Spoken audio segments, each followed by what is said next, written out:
You think you know what it takes to win in motorsport? Money, factory backing, engineers with clipboards and CNC machines, and unlimited development budget. That's the answer everyone gives, and honestly, for most of racing history, they're not wrong. Except there was one man who spent 23 years proving that assumption completely false, and he did it out of a 2,000-person town in Indiana, with his wife doing valve work between rounds using a kitchen appliance. This is legacy motoring, and I spend way too much time thinking about the mechanics of dominance, specifically how one person with fewer resources than everyone around them manages to beat the system for decades. If you're someone who loves deep dives into the real stories behind motorsport legends, the ones that go way beyond the highlight reel, make sure to hit the subscribe button and give this video a thumbs up if this helps you out. Now, here's the thing. Before we get into the numbers, and the numbers are genuinely staggering, I need to put you at a specific place in time, because without it, nothing that follows makes any sense. Atlanta Dragway, 1986. Bob Glidden's Pro Stock Thunderbird goes end over end. Multiple rotations. The bodywork shreds completely away. The roll cage sits exposed in the middle of the track. People in the grandstands go completely still because what they just witnessed looked unsurvivable. And then the driver's door opens. Bob Glidden climbs out. He's unhurt. He walks around what's left of the car, takes a few seconds to look at it, and then does something that nobody watching fully understood in the moment. He pulls off his Firesuit jacket and drapes it over the exposed intake manifold. The crash had torn the body away and left his entire engine combination visible to every camera at the track, and Glidden was not about to let anyone see what was inside it. He said so plainly in interviews afterward. It was his technology, and there was no point letting the cameras get anywhere near his manifold. The man had just survived a catastrophic rollover at racing speed, and his first instinct was protecting his intellectual property. That one moment tells you more about Bob Glidden than anything else you could possibly say about him. To understand what this man actually accomplished, you have to understand what pro stock drag racing looked like in 1972 and what everyone in the sport believed about it at the time. Pro stock had started in 1970, growing out of the older stock and super stock categories. The premise was straightforward. Stock-bodied production cars, naturally aspirated engines, no superchargers, no nitrous, no exotic fuel, just displacement and compression and the best cylinder headwork and carburation and mechanical knowledge you could produce. It was supposed to be the working man's class. Cars that looked like what people drove on the street, going as fast as pure ingenuity could make them go in a straight line. But by 1972, the reality was considerably different from that premise. The major American manufacturers had figured out that pro stock was one of the most powerful marketing tools they had available. Win on Sunday, sell on Monday applied nowhere more directly than in a class where at least the bodies on those cars looked like something sitting in a showroom.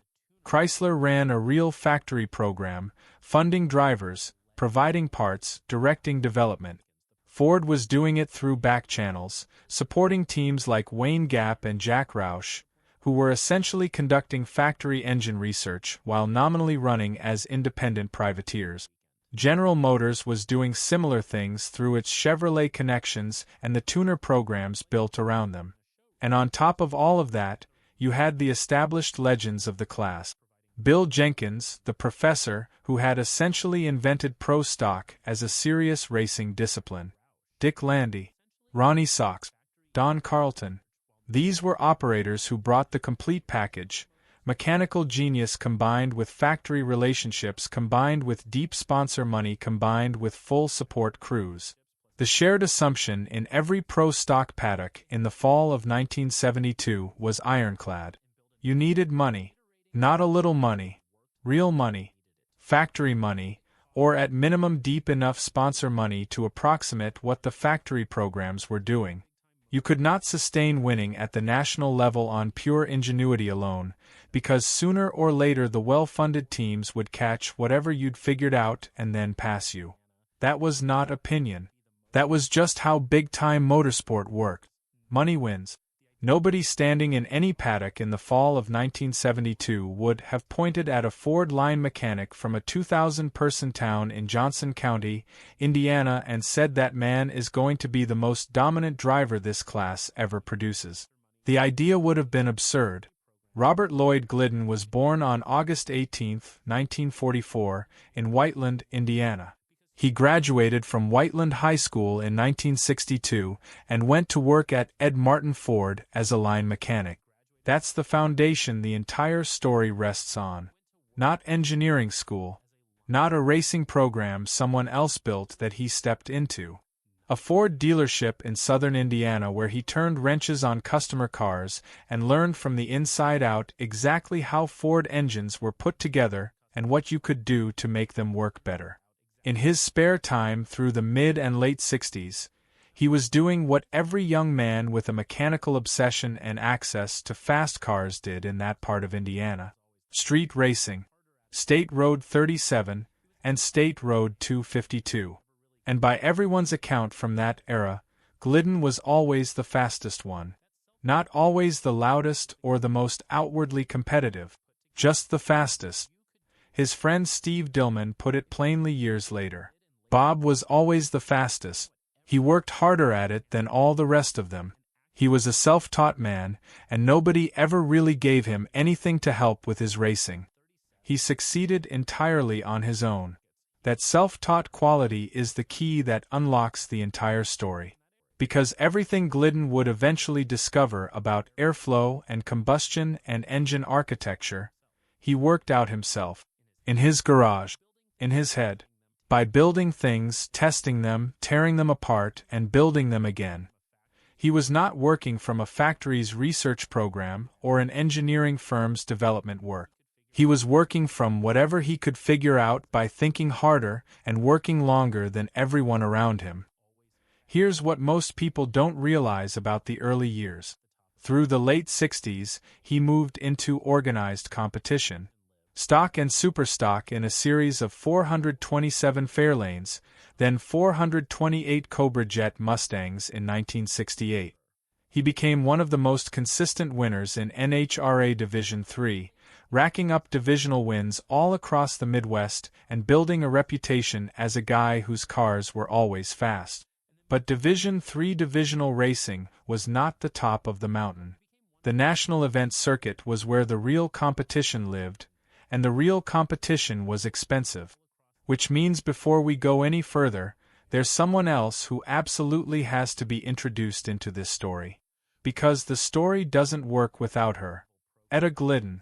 She and Bob were married, and she was his partner in every meaningful sense from the very beginning. When he started pushing toward a national-level program, she was there. When money was tight, which was essentially always, she was there. When the car needed to be worked on until 2 in the morning, she was there with her hands on the engines. The accounts from people who were around the Glidden operation in this era are entirely consistent on this point. Etta was not crew support. She was crew. She changed spark plugs between rounds at race meet. She did valve work.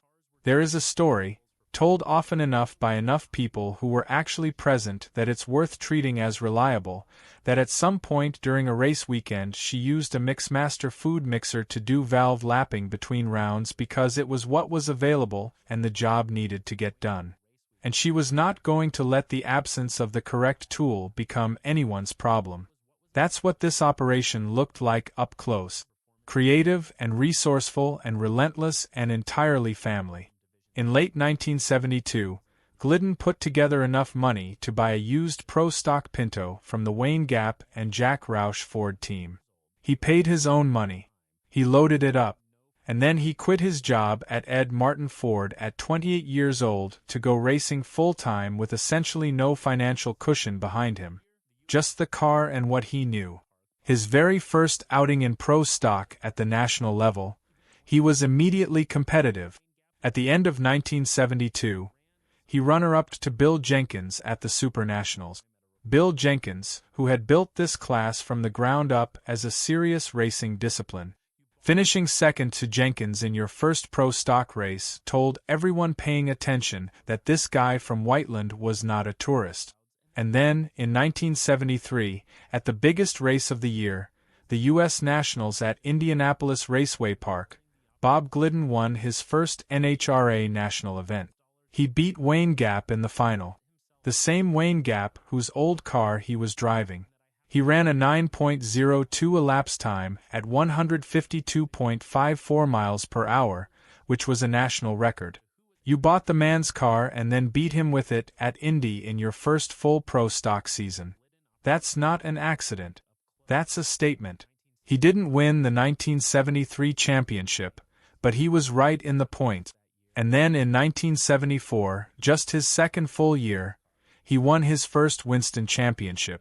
3 wins, including the Spring Nationals and the U.S. Nationals. He was 29 years old, running a Ford Pinto out of a small family operation in Indiana, and he was the best pro stock driver in the country. Now, you might be thinking, how was he actually paying for any of this? There was no Chrysler check arriving monthly. There was no official Ford program funding his operation. He was doing engine work for other racers out of his shop in Whiteland. He was running match races, which in this era paid real money to top pro stock cars. Promoters wanted to put the best cars in front of crowds, and they paid them to show up. He was selling whatever sponsorships he could find. Building the operation $1 at a time. He said it himself at some point. He had to hustle to win, and he had to go all out just to afford to race. That was not a line crafted for a magazine interview. That was the actual operating reality of what they were doing in Whiteland, Indiana. 1975 was more of the same. Second straight championship. 7 wins. Carcraft magazine named him to their all-star drag racing team 11 times over his career, including twice as Person of the Year. For a publication that paid close attention to who was actually doing the work, that was a specific acknowledgement of what the Glidden operation looked like at close range. 1976 was harder. He fell to 6th in the standings. At Indianapolis that year, he briefly tried a Chevrolet just to see. It didn't go anywhere, and he went back to Ford. But it tells you something about where 1976 sat in the story he was searching through. 1977 was better, but Don Nicholson took the championship, and Glidden finished second overall. And then came 1978 and everything shifted. This is where it gets really interesting. He still had the Pinto at the start of the year, but at the Summer Nationals he debuted something new. A Ford Fairmont. The Fairmont was not a beautiful race car by any stretch of the imagination. It was boxy and utilitarian, and the aerodynamics were not what you'd call inspiring. Glidden acknowledged this himself. His exact words were that it was ugly, but looks never won races. That Fairmont went on to become the single most dominant car in pro stock history. It entered every national event and won every national event. It entered every divisional event and won every divisional event. It ran match races and won them all. It qualified number 1 at every single event it ever competed at. It was never beaten. Not once. Not ever. By anyone. When they eventually retired it, they put it away, and it sat there undefeated for the rest of time. He ran 7 wins in 1978, set a new national elapsed time record of 8.59 seconds, and put up 16,035 championship points, itself a record. He had built the best pro stock car anyone had ever seen, and he'd built it himself, and tuned it himself, and driven it himself out of Whiteland, Indiana. Look, here is where the road takes a genuinely sharp turn. Going into 1979, Glidden wanted real factory support from Ford. He had won 2 championships in Ford products and was clearly the most visible thing Ford had going in pro stock. He went to Ford and asked for the kind of backing Chrysler was giving its teams. Ford's response was not the one he was looking for. So Glidden found a better answer somewhere else. Chrysler wanted him. They came with a real deal, and he took it. For 1979, Bob Glidden ran a Plymouth Arrow, a Chrysler product. He was no longer carrying the blue oval. He was running the Pentastar, because the company whose banner he'd been flying for 7 years of winning had not made it worth his while to keep doing so. And what did he do in that Plymouth Arrow? He won 9 consecutive national events, spanning the end of 1978 into the 1979 season. He went to the season opener and won it. He didn't lose a round until June. He won 7 times in 1979 alone. His 4th championship was delivered in a Chrysler product, and it was one of the most dominant season-long performances anyone had ever produced in pro stock. Here's what makes that even more telling. He didn't use Chrysler's engine knowledge to accomplish it. He took the port work and the airflow philosophy he had developed entirely in his own shop and adapted it to the Mopar wedge engine. He copied his own architecture over to a completely different platform, and it worked exactly the way it always had. What he knew wasn't specific to Ford engines. It was specific to how engines actually work, how air moves through a port, how combustion happens in a chamber, what the relationship between those things means for power. Those principles apply regardless of whose name is cast into the block. He had figured out something fundamental, and it traveled with him wherever he went. By 1980, the picture had changed yet again. Chrysler had filed for bankruptcy, which left Glidden with no factory backing and a program he had to keep running on his own money. He went back to a Ford Fairmont for 1980, not the undefeated one from 1978, which he had kept untouched. This was a different car, and he said later he didn't love it. It didn't have the same character. The 1980 season came down to the absolute last race in a way that must have been genuinely difficult to live through in real time. Going into the World Finals at Ontario Motor Speedway, Glidden was trailing Lee Shepherd in the rear Morrison Camaro by somewhere close to 250 points. Lee Shepherd was not a casual opponent. He was extraordinary, fast, exceptional reflexes, backed by David Rear and Buddy Morrison, who ran one of the most technically sophisticated pro stock operations in the country. The Rear Morrison team was factory caliber in everything but the paperwork. At the World Finals, Glidden won the race. He ran the low elapsed time of the entire event and the top speed of the entire event. And Lee Shepherd broke his transmission early and fell out. When NHRA ran the final math, Glidden had his 5th championship. He had made up a 250-point deficit in a single race weekend. That's how close the margin is between championship and runner-up at this level. 5 championships in 7 years. The man from Whiteland had done it 5 times. And then it got genuinely hard. Lee Shepherd won the next 4 consecutive NHRA Pro Stock titles. 1981, 1982, 1983, 1984. All rear Morrison Camaro. Shepherd was operating at a level that was difficult to match on any given weekend. Glidden reflected on this years later in an interview with Competition Plus, and what he said was honest and unvarnished in a way that told you everything about both men. He said he had more of a rivalry with David Rear than he ever did with Lee personally. He said Lee never really had rivals in the conventional sense. He was within his own little world. And then Glidden said he wouldn't say some of his fondest memories were the times Shepherd kicked his rear end. He said that happened quite a bit. That's the kind of honest self-assessment you don't hear very often from people who have won as much as Glidden had. The Shepherd years were also complicated by a massive rules overhaul.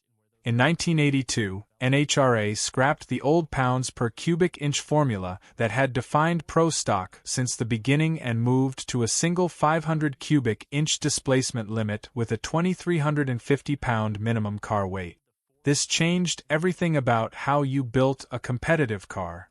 Glidden's edge had always been his small block Cleveland-derived engine programs.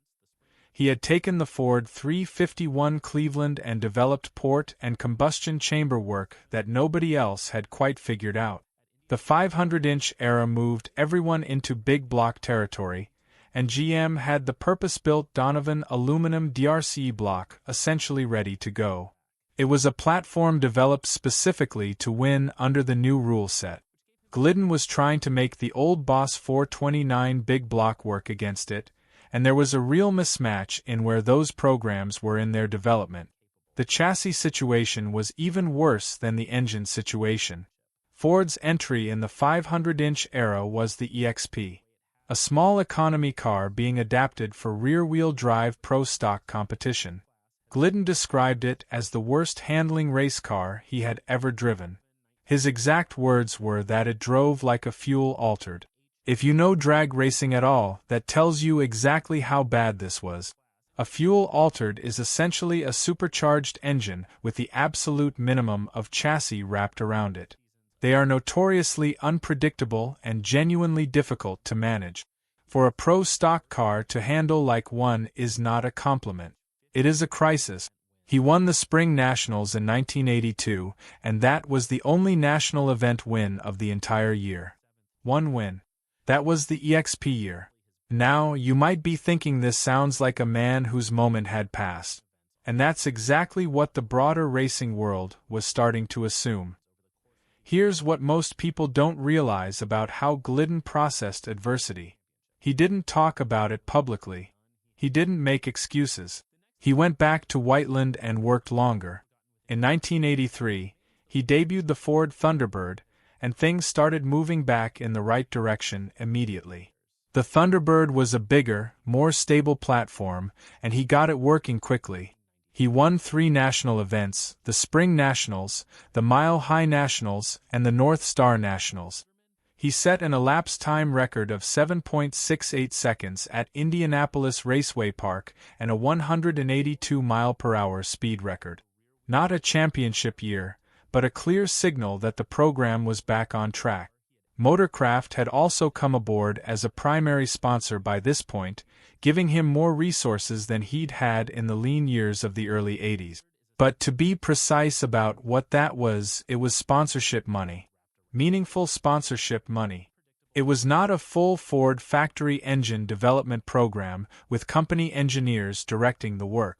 Motorcraft was on the side of the car.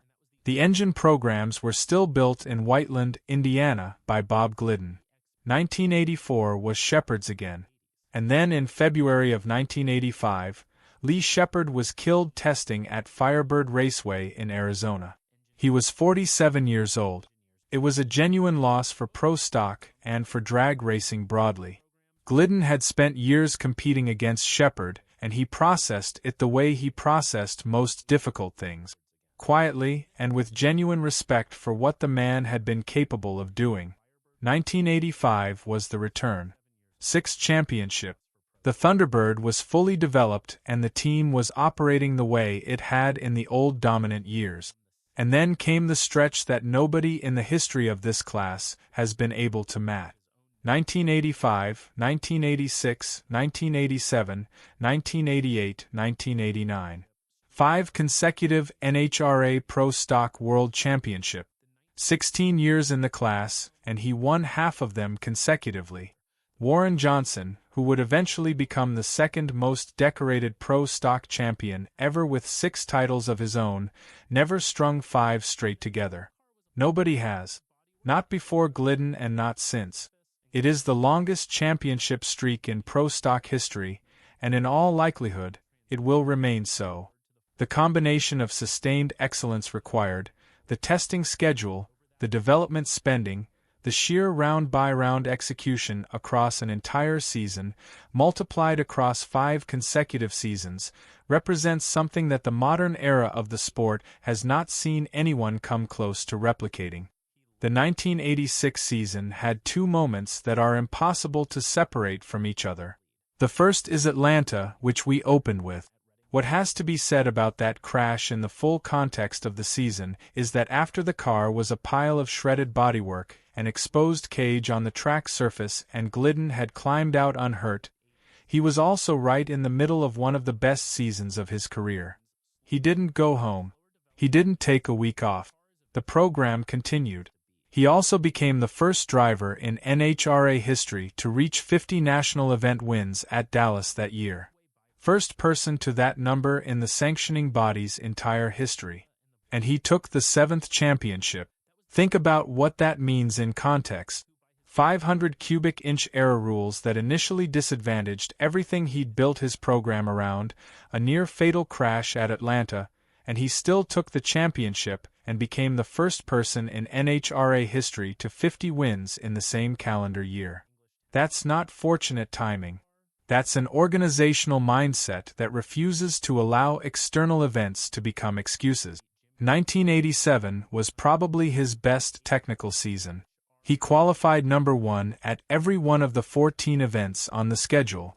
All 14.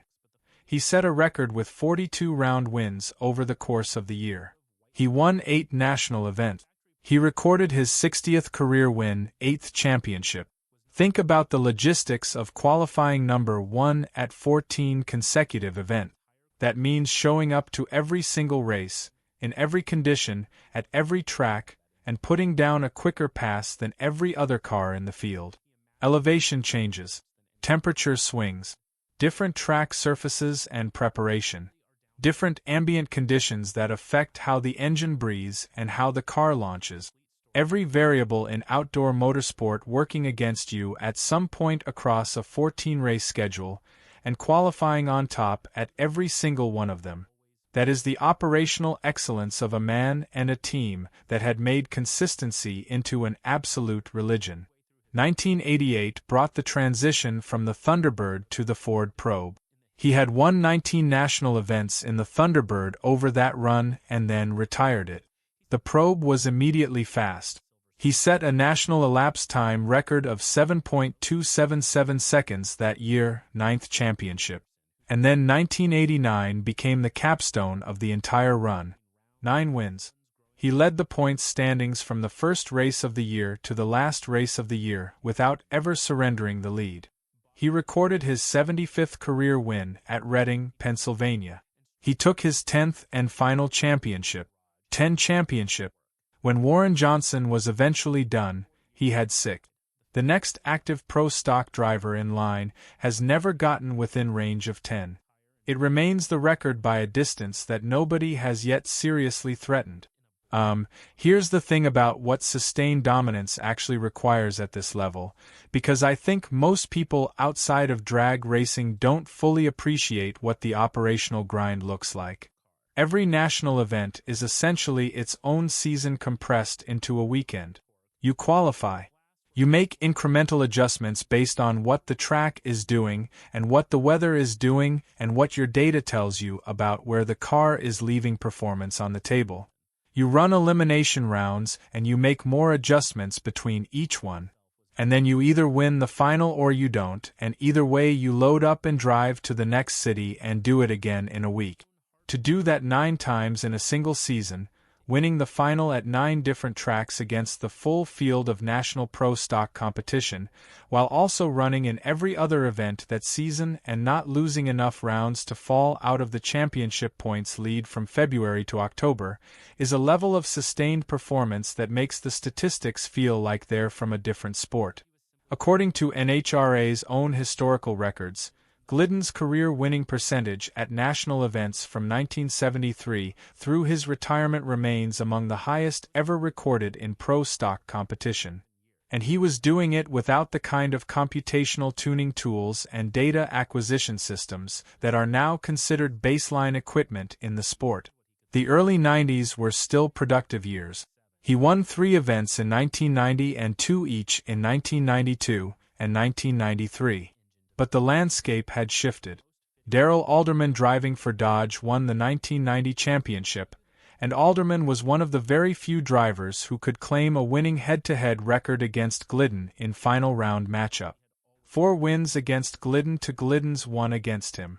The factory Dodge program around Alderman was fully locked in, and Glidden was no longer operating at the same resource level he'd had in the late 80s. The funding picture was tighter, and in pro stock, tighter funding means slower development, and slower development means your car eventually falls behind the cars it needs to beat. And then December 26, 1994. 6 days after Christmas. Massive heart attack. He needed 6-way bypass surgery.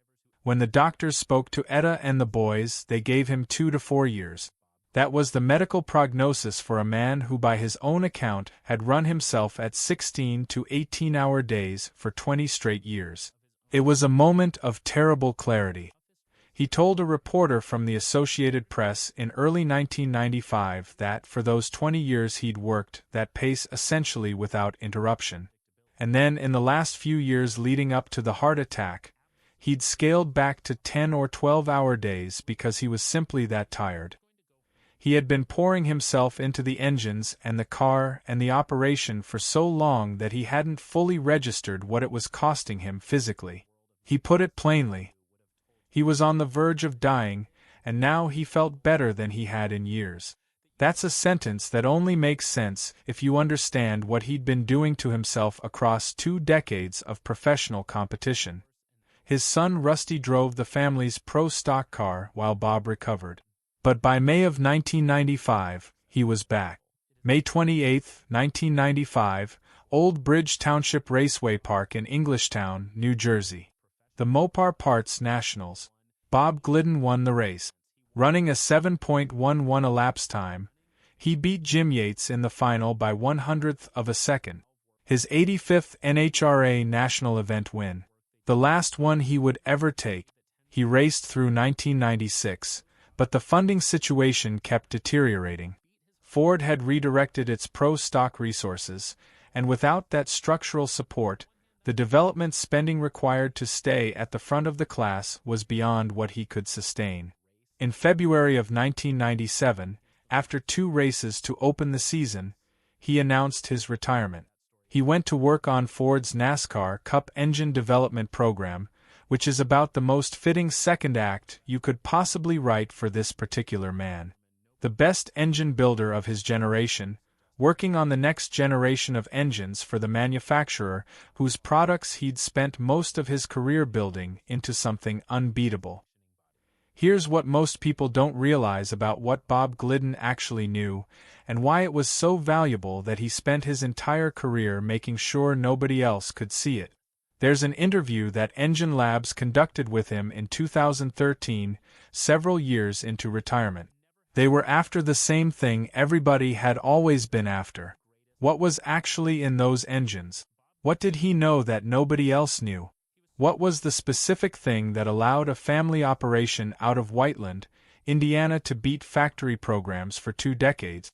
And Glidden, being Glidden, was not particularly interested in providing a direct answer. He had spent his entire career making sure nobody knew what he was doing, and a retirement interview wasn't going to change that instinct.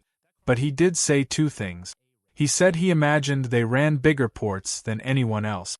And he said, when they started hiring outside people, it was really their downfall. All the information just got passed on.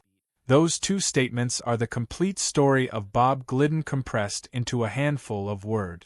He had figured out something about airflow through a port and what happens in a combustion chamber that the factory programs with their engineers and their CNC machines and their unlimited development resources had not managed to figure out. He had worked it out by hand in a shop in Whiteland, Indiana, working next to his wife. And when outside people eventually joined the operation, the secrets traveled with them. Don Prudhomme, the Snake, one of the greatest drivers who ever sat in a drag car, said this about Glidden. No one worked as hard as Bob Glidden. He said Glidden was doing it by hand, not on a CNC machine. He said Glidden would work all night long on his stuff looking for more power. And Prudhomme said that's what he'll always be known for.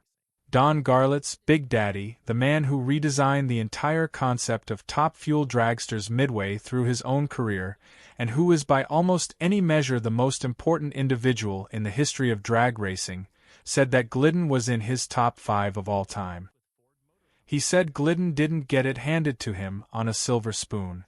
He came right out of nothing and did it, and Garlett said he really respected that. Greg Anderson, who drove for Warren Johnson and later broke Glidden's class win record while accumulating a championship career of his own, said Glidden was absolutely the toughest racer there had ever been. Anderson said the name people in the paddock used for Glidden was Mad Dog. Not because of any volatility or unpredictability. Because of the relentlessness. The absolute refusal to stop working. You could beat Glidden on a given Sunday, but he was going to go home and work the whole week and come back to the next race having found something else. That is what Mad Dog meant. Now, you might be wondering about the full scope of what he left behind, because the personal legacy and the institutional legacy run alongside each other in a way that's worth understanding separately. When NHRA put together their list of the 50 greatest racers in the history of the sanctioning body for the 50th anniversary in 2001, Bob Glidden was ranked 4th overall. Don Garlits 1st. Don Prudhomme 2nd. John Force 3rd. Bob Glidden 4th. The man with 10 pro stock championships and 85 wins from a 2,000-person town in Indiana who never had a CNC machine in his shop. 4th on the list of the 50 greatest across every class and every era of NHRA drag racing. He was inducted into the Motorsport's Hall of Fame of America in 1994. He got into the International Motorsports Hall of Fame in 2005. Edsel Ford II, the great-grandson of Henry Ford, said this. Bob was the true face of the Ford drag racing program. He was a self-made man who left his job as a mechanic at a Ford dealership to go racing full-time with a dream and a tireless work ethic and a winning determination. That quote, coming from a Ford family member, about a man Ford Motor Company failed to support properly during some of the most important years of his career, is worth sitting with for a moment. The family legacy didn't stop with Bob. His son Billy became one of the most successful small tire and bracket racers in the country with multiple national championships in a Black Fox body Mustang. Edelbrock named their Glidden Victor small block Ford cylinder heads after Billy based on development work they did together. That's the kind of legacy that tends to outlast trophies. Billy made his pro stock debut at Phoenix in 1994 and beat his father in the first round of competition. He then beat Warren Johnson in round 2. On one hand, that's a rough draw for Bob.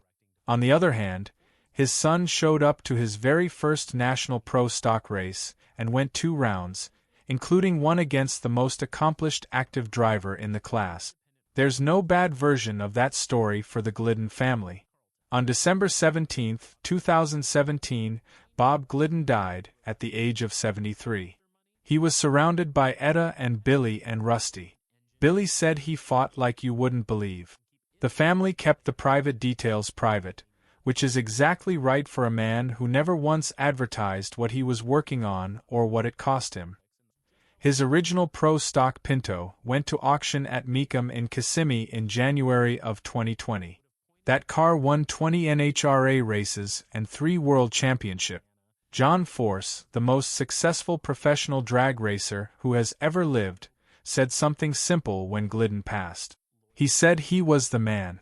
And Force talked about the love Glidden had for his family, for his boys and for Etta, and about how he always treated everyone with respect even just in passing.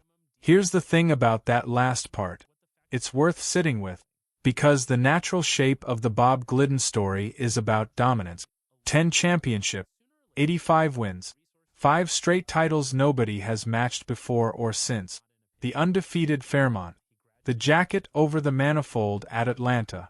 These are the facts of a man who was extraordinarily difficult to beat and who competed with the kind of relentless focus that earned him the nickname Mad Dog from the people who tried to race him. But the other thing that everyone who knew him says is that he was genuinely decent. He was not a trash talker. He was not a showman. He didn't play the cameras or position himself as a brand or draw attention to himself outside of the car. He came to the racetrack with his family. He worked on the car.